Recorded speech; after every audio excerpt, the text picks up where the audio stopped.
Hello everyone, welcome back to this new video. साथी हूँ आप सभी का स्वागत है इस नए क्लास में। ये क्लास जो है इसके पहले हम लोग स्टार्ट किए थे समीक्षा अधिकारी जो PYQ एनालिसिस सीरीज, उसमें हम लोग बात कर रहे थे मुख्य परीक्षा 2021 की। उसका क्लास 1 हो गया शॉर्ट नोट्स का, और इसमें हम लोग बात करते हैं कि जो पेपर वाइज स्टार्ट किए हुए सेगमेंट, इसमें आपका समीक्षा अधिकारी जो मेंस का पेपर है 2021 का, उसका कंप्लीट शॉर्ट नोट्स हम लोग डिस्कस कर रहे थे। और इसका क्लास 1 हो गया है और आज क्लास नंबर 2 है इसका। ठीक है, बढ़ेंगे आगे और देखेंगे इसमें हम लोग क्या क्या डिस्कस करेंगे। तो जैसा कि आपको पहले से बता दिया कि उत्तर प्रदेश जो समीक्षा अधिकारी वाला पेपर है मुख्य परीक्षा 2021, इसका कंप्लीट जो है यहाँ पे दोस्तों शॉर्ट नोट्स के माध्यम से आपको रिवीजन कराया जा रहा है।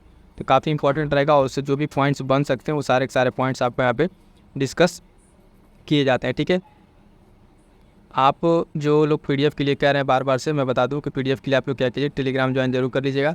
ठीक, वहाँ से आपको सारी PDF मिल जाएंगे और क्लास के अपडेट्स भी मिल जाएंगी। स्टार्ट करेंगे आज के अपने सेशन को और देखेंगे जो बाकी का हमारा पॉइंट्स है वहाँ से आगे बढ़ेंगे। ठीक है, तो देखिएगा यहाँ से हमको स्टार्ट करना था। यहाँ से अगला पॉइंट जो है देखिएगा, ये जो प्रश्न पूछा था, इस प्रश्न में कुछ इस तरीके से था कि आप तो देखेंगे जो सूची दी हुई थी और दूसरी सूची, चूँकि मेंस का पेपर है तो थोड़ा सा आपको अटपट लग सकता है, क्योंकि इसमें जो है कई जगह बहुत हद तक ऐसे फैक्ट्स भी पूछे जाते हैं और इस तरीके के डेटा आप लोग देखने को मिलेंगे जो लगेगा कि ये तो कोई पूछा ही नहीं गया होगा, लेकिन वो सारे प्रश्न आपको यहाँ पे पूछे गए हैं। मेंस में पूछा गया था यहाँ पे प्रश्न कि एक तरफ बादशाह दिए हुए थे और दूसरी तरफ उनके दीवान, उनको मैच कराना था। तो यहाँ पे ऑलरेडी आपके पास मैच है, तो ध्यान दीजिएगा। अकबर जो है इसके दीवान कौन थे, तो मुजफ्फ़र खान। ठीक है, मुजफ्फ़र खान जो था इसका दीवान था। उसके बाद अगला नाम है जहांगीर का। जहांगीर में देखेंगे गियास बेग, एतमादुद्दौला जो मकबरा आप देखते हैं। ठीक है, तो ये किसका दीवान था, जहांगीर का। शाहजहाँ की बात करेंगे साथियों, तो इसमें आप देखिएगा सादुल्ला खान। ठीक है, सादुल्ला खान आते हैं। और औरंगज़ेब की बात करेंगे तो असद खान। ठीक है, कौन, असद खान यहाँ पर आएंगे, कौन, इसके दीवान। तो ये ऐसा नहीं, देखिए कई बार RO के लिए ये होता है कि जो आपका मेन से पूछा हुआ है वो सीधे सीधे आपके प्रीलिम्स पे रिपीट कर देता है। तो इस पॉइंट ऑफ व्यू से मैंने मेंस का पेपर एनालिसिस स्टार्ट किया, ताकि यहाँ से आपके RO प्रीलिम्स से आपके सीधे सीधे जो है कई क्वेश्चन का बेनिफिट यहाँ से देखने को मिलेगा। तो ध्यान दीजिएगा इन सारे पॉइंट्स को, जो आपको नया लगेगा उसको नोट कीजिएगा। बाकी PDF के लिए मैं बता रहा हूँ फिर से, आप टेलीग्राम ज्वाइन कर लीजिए, वहाँ सारे PDF आपको अपडेट मिल जाएंगे। बात करेंगे संस्थान दिया था, एक तरफ स्थिति दी हुई थी, यानी एक तरफ जो संस्थान है जो मैं आपको EP स्पेशल में बहुत पहले करा चुका हूँ, उसी का पॉइंट था। इसमें देखेंगे आप दिया था राष्ट्रीय जैविक खेती केंद्र, ये कहाँ स्थित है, तो आप देखिएगा गाजियाबाद में स्थित है। कहाँ पे साथियों, राष्ट्रीय जैविक खेती केंद्र जो है आपका वो स्थित है गाजियाबाद में। उसके बाद अगला पॉइंट पूछा था भारतीय दलहन अनुसंधान संस्थान। कितनी बार ये क्वेश्चन मैं करा चुका हूँ। ठीक है, UPPCS जो स्पेशल वाला उसमें क्लास में भी और बाकी क्विज में भी। तो कानपुर ध्यान रखिएगा, जो भारतीय दलहन अनुसंधान संस्थान है ये कहाँ पर मिलेगा आपको, कानपुर में। भारतीय सब्जी अनुसंधान संस्थान जो है कहाँ पे, वाराणसी में। कहाँ पे, वाराणसी में। ये प्रश्न कई बार प्रीलिम्स से पूछा जा चुका है और मेंस में कई बार भी पूछा जा रहा है। भारतीय गन्ना अनुसंधान संस्थान की बात करेंगे साथियों, ये आप कहाँ पर है, लखनऊ में। चारों के चारों मोस्ट इंपॉर्टेंट लगा लीजिएगा, क्योंकि इतनी बार ये पूछा जा चुका है, ये आपको एकदम रट जाना चाहिए सारे के सारे पॉइंट जो संस्थान और इसकी स्थिति से संबंधित प्रश्न है। आगे बढ़ेंगे, अगला प्रश्न जो पूछा था उसमें था कि भारत सरकार ने मूल्य स्थिरीकरण कोष के अंतर्गत संरक्षित रखा था, तो किस फसल को संरक्षित रखा है, तो आलू को। किसको, आलू को संरक्षित रखा है। फसल मूल्य नियंत्रण है, तो किस लिए, फसल मूल्य नियंत्रण है। तो जब आप देखेंगे तो भारत सरकार ने क्या किया है, मूल्य स्थिरीकरण कोष के अंतर्गत किसको संरक्षित रखा है, तो आलू को यहाँ पे संरक्षित रखा है। अगला पॉइंट है कि वाणिज्य के संदर्भ में सही कथन बताना था, तो वो जो सही स्टेटमेंट बनेगा वाणिज्य से संबंधित, तो वो दोनों स्टेटमेंट आपको हम बताते हैं क्या है। सीधे सीधे पूछा था वाणिज्य के संबंध में सही कथन, तो 2 कथन दिया था। ठीक है, उसमें एक सही एक गलत भी दे सकता है। यहाँ पर जो वाणिज्य से संबंधित 2 कथन है वो आप समझिए क्या है। पहला कह रहा है कि यह व्यवसाय जो है का क्षेत्र है, वाणिज्य क्या है, यह व्यवसाय का क्षेत्र है जो विनिमय की सुविधा के लिए सभी बाधाओं को दूर करने में सहायक होता है। ठीक, तो ये पहला है इससे संबंधित इन्फॉर्मेशन। दूसरा है कि यह उपभोक्ताओं तक उत्पादों को वितरित करने के कारकों से संबंधित है, तो बिल्कुल बात सही है। ठीक है, तो ये दोनों के दोनों आपको पॉइंट आपको ध्यान रखने हैं, वाणिज्य से संबंधित। क्या पता अगली बार जो RO प्रीलिम्स हो तो उसमें आपको कोई एक स्टेटमेंट इसमें से दे दे, तो आपका ये प्रश्न PYQ से जब बनेगा तो गलत नहीं होना चाहिए। तो इस तरीके से सारे के सारे पॉइंट्स PYQ के आपको तैयार होने चाहिएगा। अगला पॉइंट है कुछ वन दिया था। ठीक है, और उसमें आपको बताना था कौन किस क्षेत्र का नहीं है। जैसे एक है भूमध्य सागरीय वन। ठीक है, भूमध्य सागरीय वन है, और दूसरा क्या है आप देखेंगे उष्ण कटिबंधीय वन। तो भूमध्य सागरीय वन में आपको एग्जांपल है ओक का। ठीक है, एक पेड़ है, जैतून है ना, और चेस्टनट है। ये सब किस में, भूमध्य सागरीय वन में आएंगे। बात करेंगे उष्ण कटिबंधीय वन में, तो सागौन, ठीक है, सागौन, साल, शीशम, है ना, चंदन, ये सब किस में आएंगे? तो आप देखेंगे इसमें किसमें उष्ण कटिबंधीय वन में आएंगे। और भूमध्य सागरी वाले में आपको याद रखना है। एग्जाम्पल ये आपको इसलिए याद रखना है क्योंकि 3 एग्जाम्पल किसी एक का देके चौथा का नहीं का पूछ लेता है। किस तरीके से प्रश्न बनता है, तो दोनों के दोनों बहुत ही महत्वपूर्ण पॉइंट रहेंगे, आपको ध्यान रखना है। एक पॉइंट और यहाँ पे एक्स्ट्रा ऐड कीजिएगा कि भारत में जो है, जब भारत की बात करें तो जो सागवान का पेड़ है उसका लगभग 50% हिस्सा जो है अकेले कहाँ पर है? मध्य प्रदेश में स्थित है। किसमें? मध्य प्रदेश में। आपको देखेंगे कि सागवान का लगभग 50% भारत का किसमें? मध्य प्रदेश राज्य में स्थित है। अगला कि मैंग्रोव क्षेत्र जो है वो गोदावरी नदी के डेल्टा पर स्थित है। कौन सा एक मैंग्रोव क्षेत्र था जो आपके वो गोदावरी नदी के डेल्टा क्षेत्र में स्थित है? तो उसका आंसर था कोरिंगा। ठीक है, कोरिंगा जो क्षेत्र है ये मैंग्रोव का, ये आपका गोदावरी नदी जो डेल्टा है उस क्षेत्र में स्थित है, तो इंपॉर्टेंट रहेगा। ठीक है, कोरिंगा जो मैंग्रोव है कहाँ पे? गोदावरी नदी डेल्टा क्षेत्र में। उसके बाद से यहाँ पे पॉइंट है कि सुंदरवन के बाद जो है दूसरा सबसे बड़ा मैंग्रोव क्षेत्र है। तो सुंदरवन डेल्टा तो सबको जानता है, लेकिन ध्यान दीजिएगा सुंदरवन के बाद जो दूसरा सबसे बड़ा डेल्टा है वो कौन सा है? ये मैंग्रोव वाला कोरिंगा वाला ही आपका है। ठीक है, कोरिंगा मैंग्रोव सुंदरवन के बाद सबसे बड़ा डेल्टा।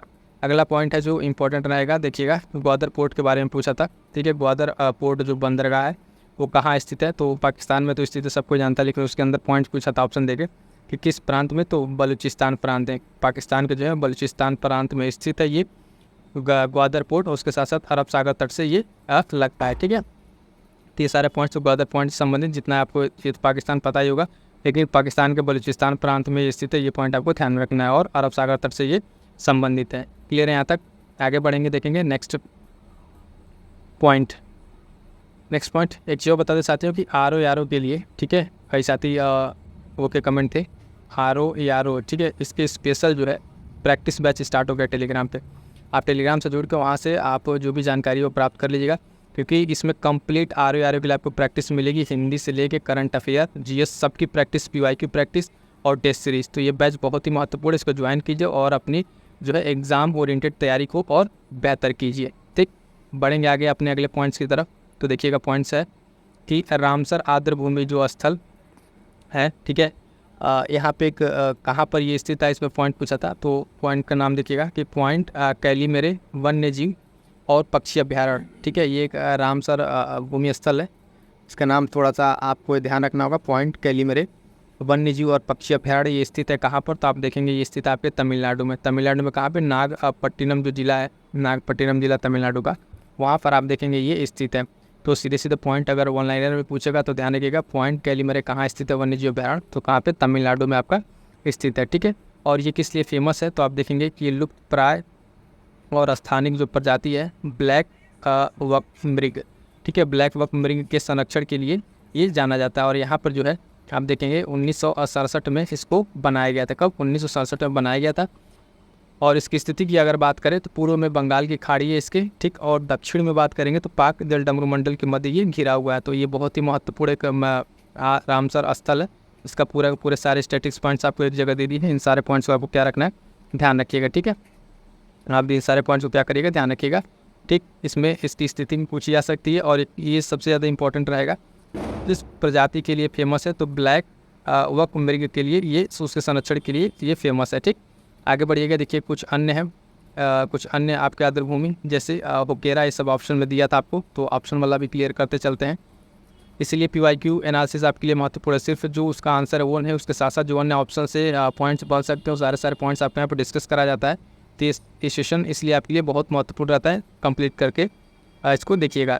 होकेरा आर्द्र भूमि जो है जम्मू कश्मीर, है ना, जो है सो मुरेरी जिले के जो है आपका लद्दाख में, और उलर झील आप जानते हैं जम्मू एंड कश्मीर में। अगला पॉइंट था जो पूछा था, तो उसमें था कि यदि किसी समय पर राष्ट्रपति और उपराष्ट्रपति दोनों पद रिक्त हो जाए, उपराष्ट्रपति का और राष्ट्रपति का दोनों का पद एक साथ रिक्त हो जाए, तो उस समय जो है राष्ट्रपति का कार्य कौन करेगा? तो आप देखेंगे भारत का जो मुख्य न्यायाधीश होंगे वो उस समय पे क्या करेंगे? उसका काम करेंगे। ठीक है, या फिर इससे ज़्यादा सुप्रीम कोर्ट के जो सबसे वरिष्ठतम जज होंगे, ठीक, वरिष्ठतम जज होंगे, वो उसका कार्यभार संभालेंगे। जब ये स्थिति एक बार उत्पन्न होगी, उस स्थिति में बात कही गई है। आगे बढ़िएगा, अगला फिर से एक पॉइंट है बहुत ही महत्वपूर्ण। ये पॉइंट कई बार हमने आप पर आ भी चुके हैं ये पॉइंट्स।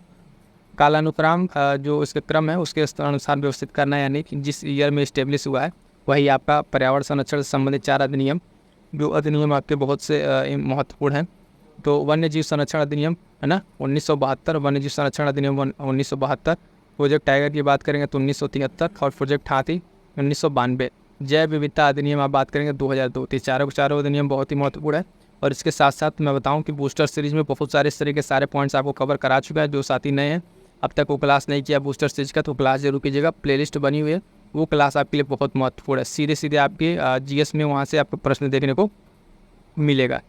अगला पॉइंट देखिएगा डेविड हेयर। डेविड हेयर नाम याद रखिए। प्रसिद्ध हिंदू कॉलेज की स्थापना करते हैं, कहाँ पर करते हैं ये, तो 1817 में आप देखेंगे कहाँ पे, कलकत्ता में। ठीक है, ये हिंदू कॉलेज की स्थापना कहाँ पर होती है, तो 1817 में जो है कलकत्ता में की जाती है। हिंदू कॉलेज की स्थापना किसके द्वारा की जाती है, तो नाम भी याद रखिएगा, डेविड हेयर के द्वारा। ठीक है, डेविड हेयर के द्वारा की जाती है। इसके बारे में पॉइंट याद रखिएगा, ये एशिया का सबसे पुराना है ना शैक्षणिक संस्थान है। कहाँ का, एशिया का जो है सबसे पुराना, तो ये इंपॉर्टेंट रहेगा जो प्रसिद्ध हिंदू कॉलेज है कलकत्ता वाला। ठीक, आगे बढ़ेंगे। अगला पॉइंट है कि रॉकेट जो है किस सिद्धांत पर कार्य करता है, तो आप देखेंगे संवेग संरक्षण के सिद्धांत पर काम करता है। किस पे, रॉकेट जो है संवेग संरक्षण के सिद्धांत पर कार्य करता है। अन्य उदाहरण जो बात करेंगे इसी अन्य उदाहरण की, तो वो भी इंपॉर्टेंट रहेंगे, जैसे हवा से भरे गुब्बारे, बंदूक से निकली गोली। तो सबके सारे जो उदाहरण है ये आपको ध्यान रखने, क्योंकि कहीं न कहीं के प्रश्न फिर से इस पर बनेगा, है ना। तो वही पॉइंट न देकर आपको दूसरा एग्जाम्पल दे देगा। एक बार जब टेस्ट ये PYQ का आपका क्वेश्चन वाइज आपको एनालिसिस करा के दिखाएंगे कैसे क्वेश्चन रिपीट होते हैं, तो उस वाले सेशन में आपको कंप्लीट डिस्कस करेंगे उसमें। आगे देखिएगा, अगला पॉइंट भी इंपॉर्टेंट है, कह रहा है स्मारक दिया हुआ है और निर्माता। ठीक है, स्मारक और निर्माता दिया हुआ है, इसके बारे में बात करेंगे।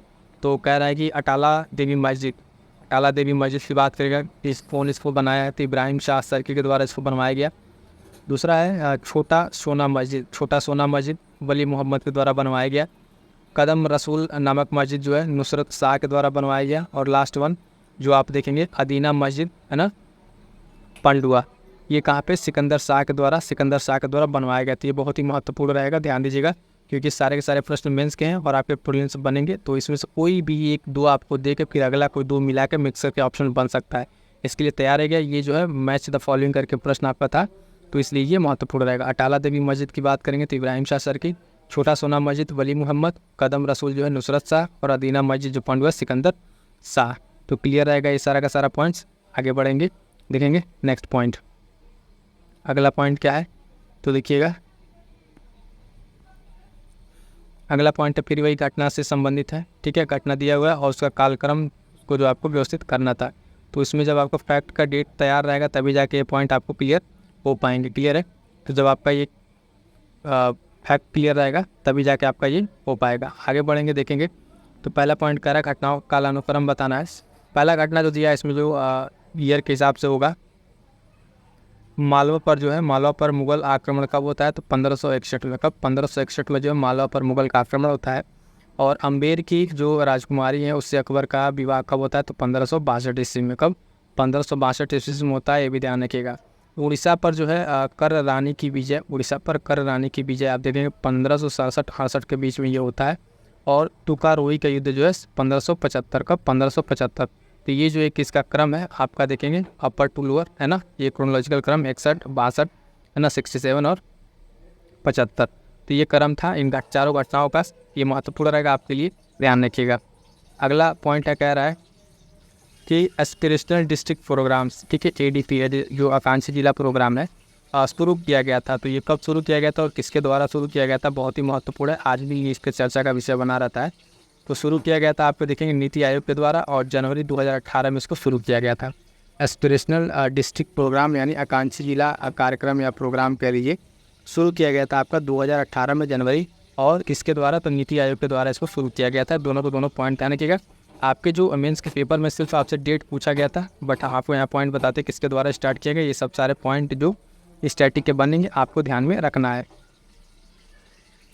अगला पॉइंट है भारत के संविधान के अनुच्छेद 300 के अनुसार भारत की जो सरकार है ना, वो भारत सरकार का कानूनी नाम क्या है, यानी भारत सरकार जो काम करती है वो किस नाम से काम करती है, तो द यूनियन ऑफ इंडिया। ठीक है, द यूनियन ऑफ इंडिया, ठीक है, द यूनियन ऑफ इंडिया के नाम से काम करती है भारत सरकार। और यही ऑफिशियल जो भारत का यहाँ पे नाम है, जो आप देखेंगे संविधान में आर्टिकल 300 के अंदर क्या किया गया, उल्लेख किया गया इसका। अगला पॉइंट है अनुच्छेद 280। अनुच्छेद 280 किससे संबंधित है, तो ये वित्त आयोग से संबंधित है। भारत के राष्ट्रपति द्वारा जो है वित्त आयोग बनाया जाता है। इसकी नियुक्ति से संबंधित जो पॉइंट देंगे, ठीक। इसमें एक अध्यक्ष होते हैं, एक अध्यक्ष और 4 सदस्य होता है जिनका कार्यकाल आप देखेंगे 5 वर्ष होता है। सारा का सारा स्टैटिक पॉइंट आप देख पा रहे होंगे यहाँ पे आपके लिए कंपाइल कर दिया गया। ये काम क्या है इसका, तो करों का बंटवारा जो टैक्सेशन होता है राज्यों के बीच में किस अनुपात में बांटा जाएगा, ये काम करता है वित्त आयोग, ठीक। तो देखिएगा पॉइंट आपसे सिर्फ पूछा था कि अनुच्छेद 280 जो किससे संबंधित है, तो वित्त आयोग से संबंधित है। कभी कभी पूछता है वित्त आयोग कैसा संस्था है, तो एक संवैधानिक संस्था है, ठीक है। अनुच्छेद 280 में इसके बात की गई किसके द्वारा ये बनता है, तो राष्ट्रपति के द्वारा। करंट में भी ये चर्चा में रहा था, 16वें वित्त आयोग के अध्यक्ष जो है अभी बनाए गए, है ना। करंट में ये अपडेट था, तो अरविंद पनगड़िया जो है 16वें वित्त आयोग के अध्यक्ष बनाए गए थे। ये बहुत ही इंपॉर्टेंट रहेगा, ध्यान दीजिएगा। और इसके आयोग के जो वित्त आयोग है उसके बारे में बताई दिया। आयोग अध्यक्ष, 4 सदस्य और उनका कार्यकाल 5 वर्ष, ठीक। काम क्या है ये भी बता दिया, तो सारा पॉइंट्स आप ध्यान रखिएगा। आगे बढ़ेगा, देखिएगा नेक्स्ट पॉइंट कह रहा है कि भारत की संसद को कानून निर्माण की शक्ति प्राप्त है, ठीक है। तो भारत की संसद को कानून निर्माण की शक्ति प्राप्त है किससे, भारतीय संघ के लिए तथा भारत के प्रदेश या उप प्रदेश जो डोमिनियन है उनके लिए से, ठीक है। न कि किसी जो स्टेट टेरिटरी है उस तरह के अन्य चीज़ों के लिए नहीं। तो भारत की संसद कानून निर्माण किस लिए बनाएगी, जो भारतीय संघ के लिए और भारत के इसमें अंदर जो राज्य हैं प्रदेश हैं उसके लिए क्या करेगी, कानून निर्माण बना सकती है। अगला इंपॉर्टेंट पॉइंट है, ये भी बहुत ही महत्वपूर्ण है, क्यों कह रहा हूँ कि कई बार पूछा हुआ विक्टोरिया झील। अब विक्टोरिया झील ये आपका प्रश्न पूछा था, लेकिन हम आपको यहाँ पे कितने सारे पॉइंट्स इससे बता रहे हैं विक्टोरिया झील से संबंधित, 1 बाय 1 करके सुनते चलिएगा। पहला चीज़ तो विक्टोरिया झील आपका कहाँ है, अफ्रीका महाद्वीप में स्थित है। कहाँ पे, अफ्रीका महाद्वीप में। और ये वहाँ की जो अफ्रीका महाद्वीप की सबसे बड़ी झील है, क्या है, अफ्रीका महाद्वीप की सबसे बड़ी झील विक्टोरिया झील। और ये जो दुनिया की जो है सबसे बड़ी उष्णकटिबंधीय झील है। क्या है, उष्णकटिबंधीय झील है। ये पॉइंट आपको ध्यान रखना है। बात करेंगे इसके बाउंड्री की, तो इस कितने देशों से घिरा है, 3 देशों से इससे घिरा हुआ है। कौन कौन, केन्या है, तंजानिया है ना, युगांडा। ये 3 देश हैं जो बाउंड्री आपका कहेंगे बॉर्डर शेयर करेंगे किससे, विक्टोरिया झील से।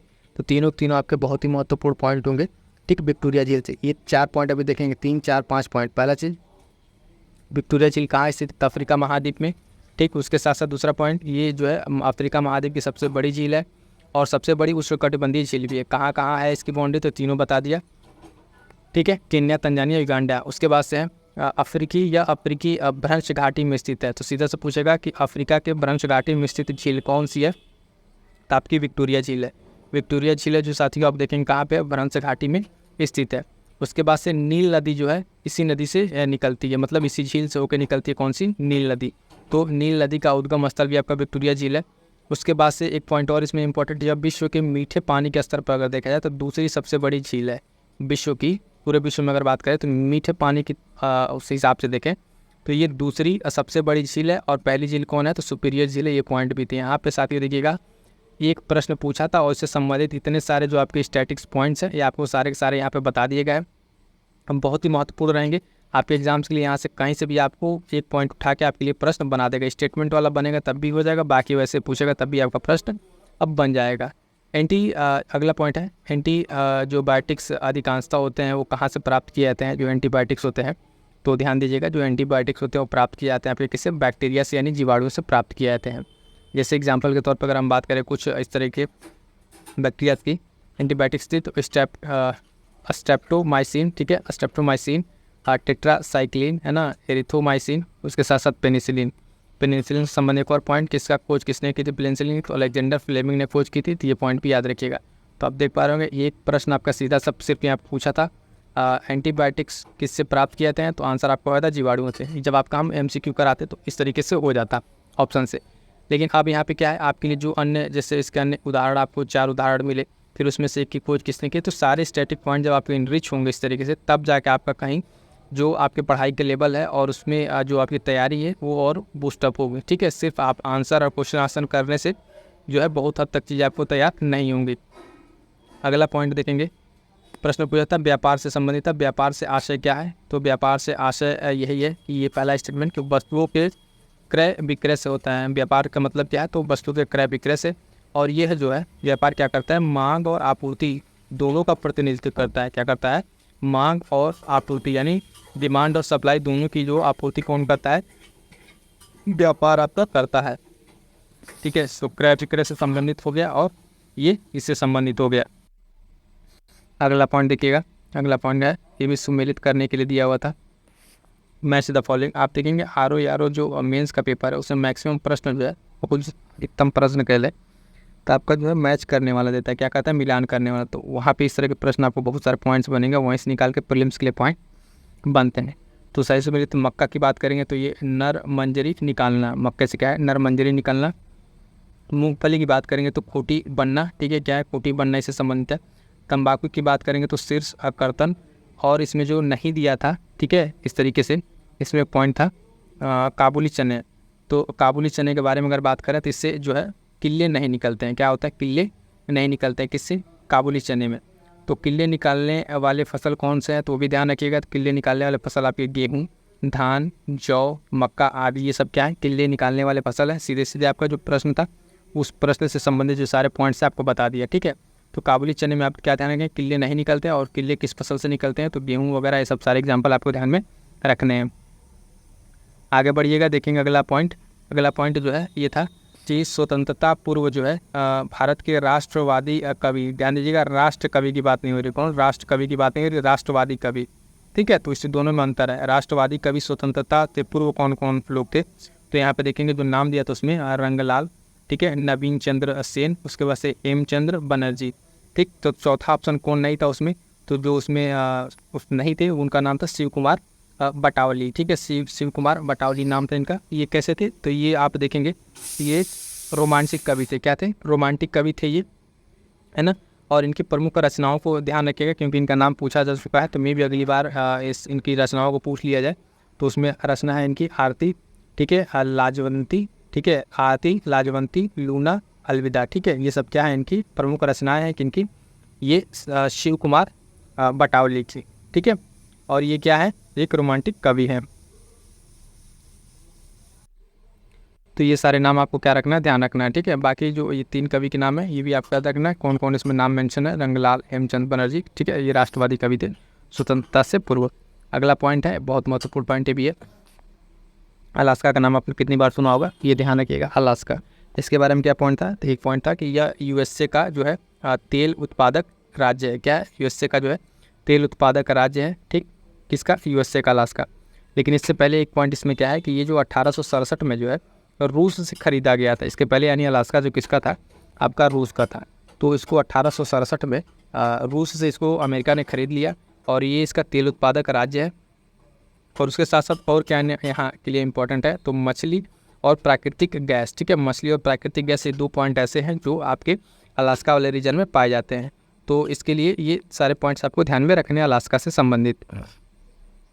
अगला पॉइंट है कि उद्यमिता को बढ़ावा देने हेतु जो स्टैंड अप इंडिया संबंधित है, ठीक, स्टैंड अप इंडिया किससे संबंधित है तो ये महिला है ना, SC ST से, ठीक है, महिलाओं और SC ST से संबंधित है स्टैंड अप इंडिया। इसके बारे में पॉइंट ध्यान रखिएगा कि सिंपल सा पूछेगा, स्टैंड अप इंडिया कई बार चर्चा में भी रहता है, ये जो योजना स्टार्ट हुई थी स्टैंड अप इंडिया, ये क्या है तो इसका उद्देश्य क्या है तो उद्यमिता को बढ़ावा देना, ठीक है, उद्यमिता को बढ़ावा देना। स्टैंड अप इंडिया संबंधित किससे तो महिला और SC ST से संबंधित है। इसकी शुरुआत कब होती है तो 2016 में जो है इसको शुरुआत किया गया था, 2016 में। क्लियर है इतने सारे पॉइंट्स, आगे बढ़िएगा। अगला पॉइंट है कि क्लोन से तैयार पहली स्तनपायी जानवर कौन है तो पहली जो स्तनपायी जानवर थी वो भेड़ थी, ठीक है। क्लोन से जो तैयार हुई थी उसका नाम क्या था, डॉली था, क्या नाम था, डॉली नाम था। लगभग 1996 में इसको तैयार किया गया था, ठीक है। तो क्लोन से तैयार पहली स्तनपायी वो भेड़ थी और उसका नाम डॉली था, 1996 में जो है इसको बनाया गया था। आगे बढ़िएगा, अगला एक और पॉइंट है संस्थान संबंधित, केंद्रीय औषधि एवं सुगंध पौधा संस्थान स्थित है तो कहाँ पे, प्रदेश की राजधानी लखनऊ में जो है आपका ये स्थित है, ठीक है। केंद्रीय औषधि एवं सुगंध पौधा संस्थान स्थित है कहाँ पे, लखनऊ में स्थित है। अगला पॉइंट है कि इंडोनेशिया, ठीक है, ध्यान दीजिएगा इंडोनेशिया से संबंधित था। तो इंडोनेशिया जो है ये इसकी राजधानी नूसंतारा, अभी हाल फिलहाल में चेंज भी होता रहा है, ठीक है। तो इसकी राजधानी, लेकिन क्वेश्चन हिसाब से जो वहाँ पे आंसर था वो आपका नूसंतारा था। और यहाँ पे एक स्टेटमेंट था कि यहाँ पर जो है 15,000 से अधिक जो है द्वीप इसमें शामिल है, कितने, 15,000 से अधिक द्वीप शामिल है, जिसमें लगभग 150 से अधिक आपके क्या है सक्रिय ज्वालामुखी है, जहाँ पे 150 से अधिक पे क्या है सक्रिय ज्वालामुखी आपको देखने को मिलेंगे। तो इतने सारे पॉइंट्स आई होप सो कि आपको क्लियर होंगे, ठीक है, ये सब PY के पेपर के। क्लियर है यहाँ तक? अगला पॉइंट है, ध्यान दीजिएगा, हल्दी संबंधी प्रश्न पूछा था ये भी, ठीक है। प्रश्न क्या पूछा था आप उसको ध्यान दीजिएगा। कहा था कि हल्दी जो है भूमिगत तने का उदाहरण है, जिससे कहते हैं, तो जो भूमिगत तने का उदाहरण है इसको क्या कहते हैं, तो उसको कहते हैं राइजोम। क्या कहते हैं? राइजोम। हिंदी में कहते हैं प्रकंद। क्या कहते हैं? प्रकंद। तो ध्यान दीजिएगा, हल्दी जो है ये भूमिगत तने का उदाहरण है। सिंपल से अगर पूछेंगे भूमिगत तने का उदाहरण कौन सा है, तो उसमें हो जाएगा हल्दी। और उसके साथ साथ इसे क्या कहते हैं, तो राइजोम इसको कहते हैं, और इसी को प्रकंद भी कहते हैं। यह जो है जिजीबेरेसी जो है, जिजीबेरेसी कुल का पौधा है, ये भी आपको ध्यान में रखना है। इसका वनस्पति नाम अगर बात करें तो कुरकुमा जो है लौंगा, ठीक है, कुरकुमा लौंगा इसका क्या है, वनस्पति नाम है। प्रश्न में आपसे सिर्फ इतना पॉइंट पूछा था, बाकी से एडिशनल जो 2-3 पॉइंट्स हैं आपको यहाँ पे बता दिया जा रहा है, क्योंकि प्रश्न यहाँ से भी बनने की संभावना रहती है, तो ये पॉइंट आपको ध्यान में रखना है। आगे बढ़ेंगे, देखेंगे कोलेस्ट्रॉल। कोलेस्ट्रॉल क्या है, तो सिंपल सा पूछा था कोलेस्ट्रॉल क्या है, तो आप देखेंगे ये एक प्रकार का क्या है, एस्टेरॉयड है। क्या है? एक प्रकार का एस्टेरॉयड है। कोलेस्ट्रॉल क्या है, तो एस्टेरॉयड है। इससे होता क्या है, तो ये देखेंगे इसका स्तर जब अधिक हो जाता है, मतलब इसका लेवल अगर बढ़ जाता है, तो खून की जो नलियाँ हैं उसमें ये जमने लगता है। उसके साथ साथ इससे क्या होता है, तो हार्ट अटैक की जो खतरा है हार्ट अटैक के लिए, वो चीज़ आपका बढ़ जाता है। तो कोलेस्ट्रॉल सिंपली क्या करता है, ये है क्या, तो स्टेरॉयड है। ये जो है ब्लड की जो नलियाँ उसमें ये जमने लगता है, वहाँ पे क्या करता है, ब्लॉकेज करके ये हार्ट अटैक के खतरा को क्या करता है, बढ़ाता है। तो ये सारे पॉइंट्स आपको इसके बारे में ध्यान रखना है। अगला पॉइंट है कि भारतीय राष्ट्र उद्यानों यानी भारत में जो नेशनल पार्क्स हैं उसके संदर्भ में एक 2-3 पॉइंट्स दिए थे, उसमें स्टेटमेंट आपको मैं बता रहा हूँ क्या था। तो उसमें जो सबसे अग्रणी राज्य है वो क्या है, मध्य प्रदेश है। यानी भारत में जो नेशनल पार्क्स है, राष्ट्रीय उद्यान है, उसके संदर्भ में टॉप पर कौन है, मध्य प्रदेश है। यहाँ पर जो है कुल देखेंगे आप, कुल तो 12 राष्ट्रीय उद्यान है, यानी 12 नेशनल पार्क हैं कहाँ पे, आपके मध्य प्रदेश में। जबकि बात करेंगे वन्यजीव अभ्यारण्य की, वन्यजीव अभ्यारण्य की अगर साथ ही बात करें तो इसकी संख्या जो है अंडमान निकोबार द्वीप समूह में, अंडमान निकोबार द्वीप समूह में जो है यहाँ पे क्या है, सर्वाधिक है। तो यहाँ पर कितने हैं, तो कुल जो है 96 जो है वन्यजीव अभ्यारण्य आपको देखने को मिलेंगे। तो दोनों पॉइंट बहुत ही महत्वपूर्ण रहेगा, ठीक है। क्या क्या कि नेशनल पार्क्स और ये जो राष्ट्रीय उद्यान के संदर्भ में मध्य प्रदेश आपका टॉप पर है 12 राष्ट्रीय उद्यानों के साथ, और वन्यजीव अभ्यारण्य की अगर बात की जाए तो उसके साथ 96 लेके नंबर आप इसके जो है अंडमान निकोबार क्या है, द्वीप समूह, इस पर ये टॉप पर है। ये कभी हाल फिलहाल में अंडमान निकोबार का जो नाम आया, तो अभी जिसकी राजधानी पोर्ट ब्लेयर, करंट का ये क्वेश्चन मैं बता देता हूँ, ठीक है। तो उसकी जो राजधानी का नाम चेंज हुआ है, तो उसका नाम रखा गया विजयपुरम। क्या है, विजयपुरम नाम रखा गया है। तो ये पॉइंट भी आपको ध्यान रखना है, करंट अफेयर में मैंने आपको ये पढ़ा रखा है। आगे बढ़िएगा, देखिए अगला पॉइंट है ऊर्जा क्षेत्र जो है ब्याज भुगतान भार कम करने हेतु भारत सरकार ने कौन सी योजना प्रारंभ की थी, तो उदय योजना। कौन सी योजना, उदय योजना प्रारंभ की थी कब, 2015 में। 2015 में स्टार्ट की थी, किस मंत्रालय के अंदर, विद्युत मंत्रालय के द्वारा इसको स्टार्ट किया गया था। और इसमें उज्ज्वल जो डिस्काम इंश्योरेंस योजना, ठीक है, तो ये जो है उज्ज्वल डिस्काम इंश्योरेंस योजना थी, उदय योजना। ये क्या था, तो आप देखेंगे ऊर्जा क्षेत्र में जो ब्याज भुगतान है उसको कम करने के लिए स्टार्ट किया गया था उदय योजना, यानी उज्ज्वल डिस्काम इंश्योरेंस योजना। 2015 में स्टार्ट होता है, विद्युत मंत्रालय का दिन में ये स्टार्ट होता है भारत सरकार के द्वारा। आगे बढ़ेंगे, अगला पॉइंट है कि पॉलीथीन बनाने में उपयुक्त गैस कौन सी है, तो पॉलीथीन बनाने में जो उपयुक्त गैस है वो है एथिलीन। क्या है, एथिलीन। एथिलीन के जो पॉलीमर बना के क्या बनाए थे, पॉलीथीन बनाई जाती है। तो पॉलीथीन बनाने के लिए कौन सा उपयोगी है आपका, देखिए एथिलीन गैस क्या है, आपके लिए उपयुक्त है, ठीक। आगे बढ़िएगा, अगला पॉइंट है कि भारत के संविधान के अनुसार, भारत के संविधान के अनुसार केंद्र की जो कार्यपालिका शक्ति है वो निहित होती है। तो किस में निहित होती है, तो ये राष्ट्रपति में निहित होती है, आर्टिकल 53, ठीक है। आर्टिकल 53 ये कहता है कि जो भारत के संविधान में आर्टिकल 53 कि केंद्र की जो कार्यपालिका की शक्ति है वो निहित किस में है, राष्ट्रपति में, ठीक है। तो ये पॉलिटी का क्वेश्चन था, इंपॉर्टेंट था।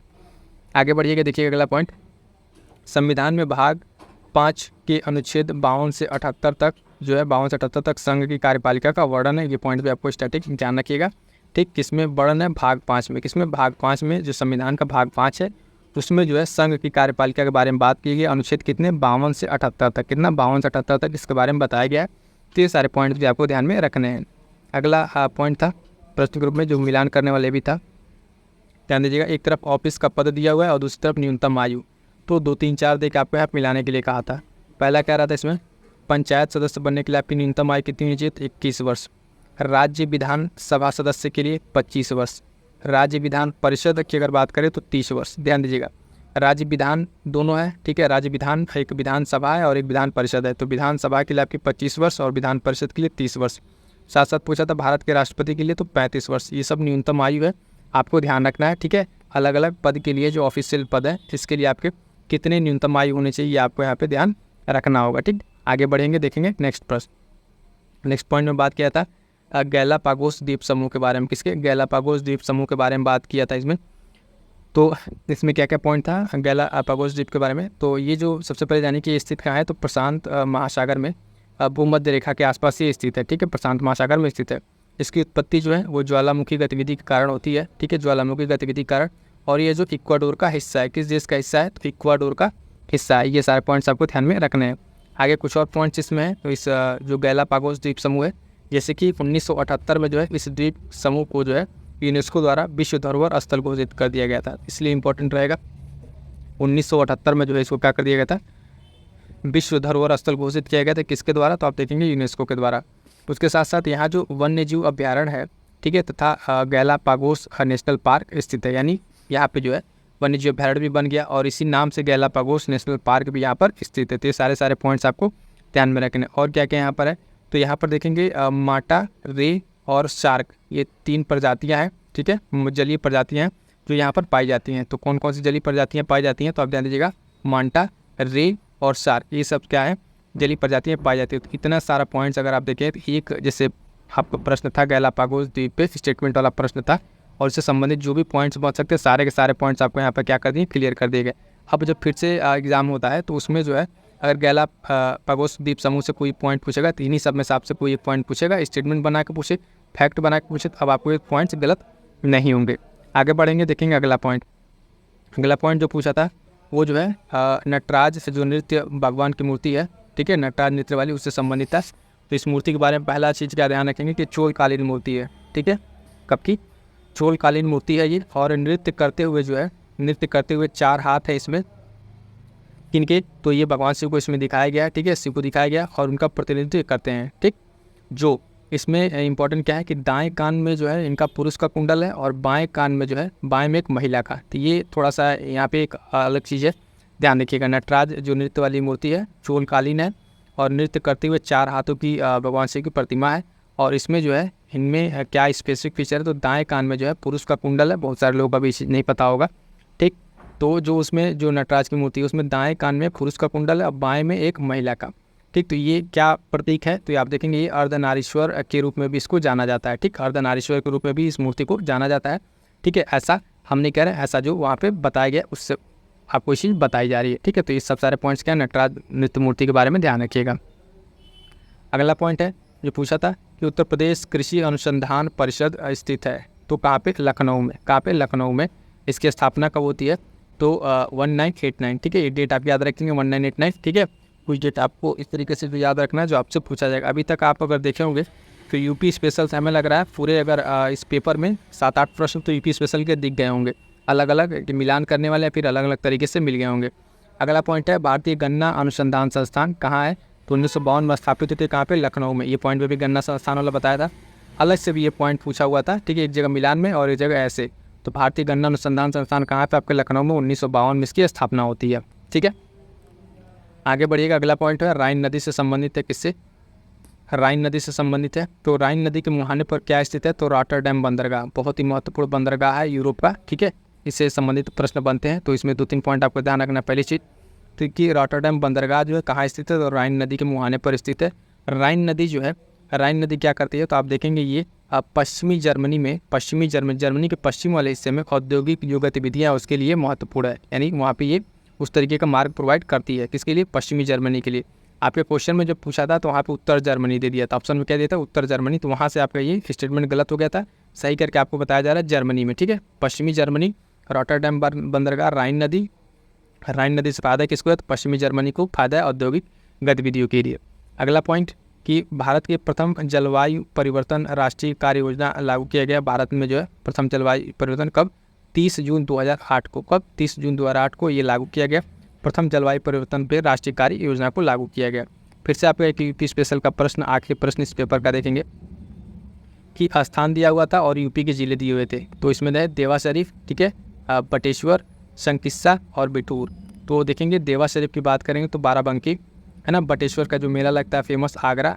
संकिस्सा की अगर बात करेंगे साथियों, ठीक है, संकिस्सा आप देखेंगे फर्रुखाबाद, और बिठूर तो कानपुर। ये जो संकिस्सा वाला पोर्शन आपका संकिस्सा फर्रुखाबाद, ये आपकी यूपीपीसीएस मेंस में भी इस पे प्रश्न पूछा जा चुका है, तो ये प्रश्न उस पर भी वहाँ पे आपको मेंस वाले सेशन में भी कराया जा चुका है।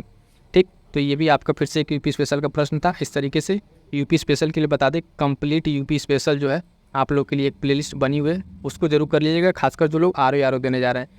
यूपी पीसीएस में तो खैर थोड़ा सा क्वेश्चन का ऊपर नीचे चलता है, लेकिन यूपी आर ओ में कंप्लीट आपको प्रश्न देखने को मिलेंगे, तो वो सारा क्लास आप जरूर कर लीजिएगा, नोट्स जरूर बना लीजिए, क्योंकि आप अभी देखें मेंस वाली क्लास में 7 से 8 प्रश्न आपको देखने को मिल गए होंगे। तो ये था साथियों कंप्लीट आपका जो है समीक्षा अधिकारी, सहायक समीक्षा अधिकारी वर्ष 2021 का मेंस का पेपर कंप्लीट होता है यहाँ पर आपका। ठीक है, इसको कंप्लीट कर दिया शॉर्ट नोट्स के माध्यम से। ठीक, उसके साथ साथ बता दें एक चीज़ साथियों कि ये एक क्लास आई थी 34 वर्षीय PYQ, ये में सारे के सारे जो अलग अलग पीसीएस के पेपर और PYQ सब टेस्ट सीरीज सारा का सारा इसमें निचोड़ता। ये बहुत ही महत्वपूर्ण क्लास है, अब तक जो साथी नहीं देखें इसको देख लें, और इसके नोट्स को जरूर आप ले लें और उसको रिवाइज करते रहिएगा। मैं फिर से कह रहा हूँ, यहाँ से आपके पेपर में सीधे सीधे 20 से 25 या 30 से 35 प्रश्न देखने को मिलेंगे। और करंट अफेयर की तैयारी के लिए बता दें, करंट अफेयर तैयारी के लिए आप लोग साथ जुड़ जाइए, जितनी क्लासेज आपको पढ़ा दिया गया है करंट अफेयर के लिए, उससे बाहर आपको करंट अफेयर नहीं आएगा। ठीक है, और टेलीग्राम से जुड़ जाइए, टेलीग्राम से जुड़ने के बाद जो एक प्रैक्टिस बैच है वो आप ज्वाइन जरूर कर लीजिएगा, क्योंकि आप कितना हो पढ़ेंगे, पढ़ने के बाद से जब तक आप प्रैक्टिस नहीं करेंगे, जो गलती आप एग्जाम में करेंगे वो गलती आप यहाँ करके उसको सुधार कर लीजिए। तो इसलिए आप टेलीग्राम ज्वाइन करें और फटाफट से उस बैच को ज्वाइन कीजिएगा। मिलते हैं किसी नेक्स्ट वीडियो में, तब तक के लिए थैंक यू सो मच।